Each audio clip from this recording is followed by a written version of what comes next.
होते हैं, शिष्ट भी होते हैं। साहब कई बार हम लोग को समझाए हैं, जैसे उनके पास अगर कोई बैठा, शिव चर्चा चल रही हो, आपस में भी कोई गप करता था तो उसको डांट दे देते साहब। कोई शिव की बात करता है, आपस में कहे आप गप करते हैं, इतना शिष्ट बनना पड़ता है। हम लोग उनके पास बैठ के देखे हैं, साहब आधा घंटा चुप है तो नीचे का पब्लिक भी आधा घंटा चुप है। उनके पास आप गए होंगे, जैसे सुबह का टाइम होता था, बाहर निकलते थे, फिर सुबह में अलाउ था, शाम का जो समय था, जिनको बुलाए हैं वो कुछ पूछ सकते हैं, जिनको नहीं बुलाए हैं वो नहीं पूछ सकते हैं। सुबह का नियम था कि सुबह जब साहब रूम से बाहर आते थे तो हम लोग जाते थे प्रणाम करने, तो प्रणाम करके आदमी खड़ा रहता था। इशारा करेंगे तो बैठेगा और नहीं इशारा करेंगे तो आप वापस जाइए। जब नियम था, हम लोग हमने जानते थे कि अगर वो कहेंगे बैठो तो आदमी वहाँ बैठता था, और कहते थे कुछ नहीं बोलेंगे तो आदमी बगल में चला जाता था।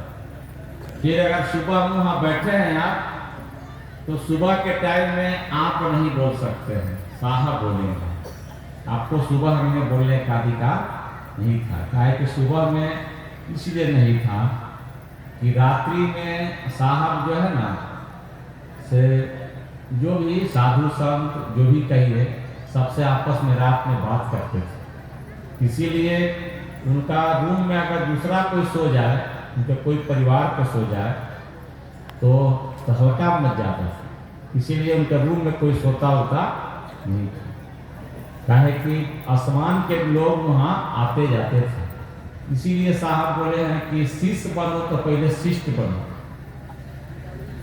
रही भगवान शिव की बात, तो हम लोग फोटो में भी देखते हैं कि वहाँ बाघ और बैल, सांप, चूहा सब साथ में रहते हैं, उसको शिव परिवार कहते हैं। अभी बात चल रही थी लड़ाई झगड़ा का बात, ये सब दिन चलेगा, ये बंद नहीं होगा। चाहे कि भगवान राम के युग में राजा दशरथ पिता हुआ करते हैं, उनके घर में तो ऐसा हो गया था कि वन गमन हो गया था। आप जो कहानी सुने होंगे, तो ये कर्म फल का बंधन है, इससे आपको अलग नहीं हो सकते हैं। तो सोचिएगा ना कि सब परिवार आपस में मिल जाए तभी शिव चर्चा करें, ऐसा नहीं होगा।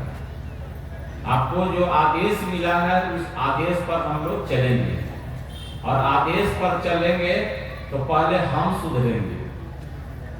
कोई भी आदमी शिव की बात करने चलता है, पूरा गांव की घर की एक महिला है जो दिन भर लड़ती है, उनको शिव चर्चा में लगातार ले जाइए 1 महीना 2 महीना, फिर नहीं लड़े। जानते हैं क्या है? शर्म लगता है कि सब कोई जाते हैं तो बढ़िया बढ़िया बात करते हैं, हम भी जाते हैं तो बढ़िया बात करते हैं, तो हमको लड़ाई अब नहीं करना चाहिए। साहब एक कहानी समझाते हैं कि एक गांव में आदमी था, तो कहता था कि हमको साधना करने दो, हम साधना तपस्या कर लेंगे ना, तो जो सूरज पूरब में उगते हैं ना सुबह सुबह, हम पश्चिम से बुआ देंगे। तो गांव का आदमी बोला कि ठीक है, तो साधना तपस्या करने चला गया जंगल में। बहुत दिन के बाद लौटा, तब गांव के आदमी बोले कि भाई से अब सूरज को पश्चिम से उगवा, तुम ही बोला था। तब क्या कहता है कि नहीं भैया, सूरज को पूरब से ही उगना ठीक है, पश्चिम से उगना ठीक नहीं है। बात को समझ गया। उसी प्रकार धीरे धीरे हम लोग कुछ बात समझते हैं और कोई समझाता है, आप क्या समझिएगा। हम लोग समझे तो सब बाल पक गया, पेंट किए। हाँ, समझते समझते ना, समझते समझते आदमी बूढ़ा हो गया और समझते समझते आदमी मर गया। अच्छा, क्या समझिएगा। जैसे हम लोग से पूछा कोई कि शिव चर्चा करने से क्या फायदा, हमसे एक आदमी पूछा कि शिव चर्चा करने से क्या फायदा, तो हम उससे पूछे कि आपको खाना खाने से क्या फायदा होगा, बताइए, व्याख्या कीजिए। तो बोले कि खाना खाने से आदमी स्वस्थ रहता है। तो हम बोले कि तब बूढ़ा क्या हो जाता है, सब कोई तो खाना खाता है, तो बूढ़ा क्या हो जाता है? कि कुछ नहीं है।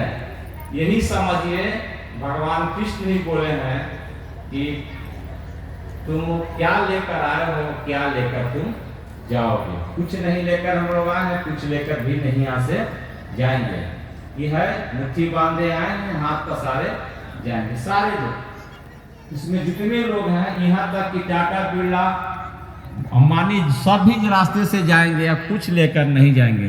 सिकंदर ही बोला था, पूरा विश्व जीत के आया था, तो बोला था कि हम जब मरेंगे तो मेरा हाथ कफन से बाहर निकाल देना। लोग पूछे क्यों, तो लोग यही समझेगा कि सिकंदर भी आया था, पूरा खून खराबा किया, पूरा विश्व को जीता और जाते समय कुछ लेकर नहीं गया, खाली हाथ। यही जिस दिन बात में समझ में आ जाएगी खाली हाथ जाना है ना, तो उस दिन फिर शिव गुरु की चर्चा में आप जाना अच्छा लगेगा, बाकी काम अच्छा नहीं रहेगा।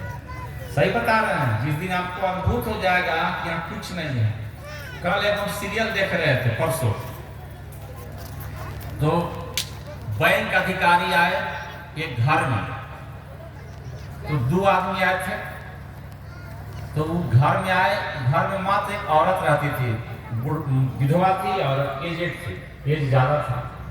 तो बोले कि आप बताइए घर का लोन का है नहीं भर रहे हैं, बहुत किस्त बाकी हो गया, पहले तो आप भरते थे।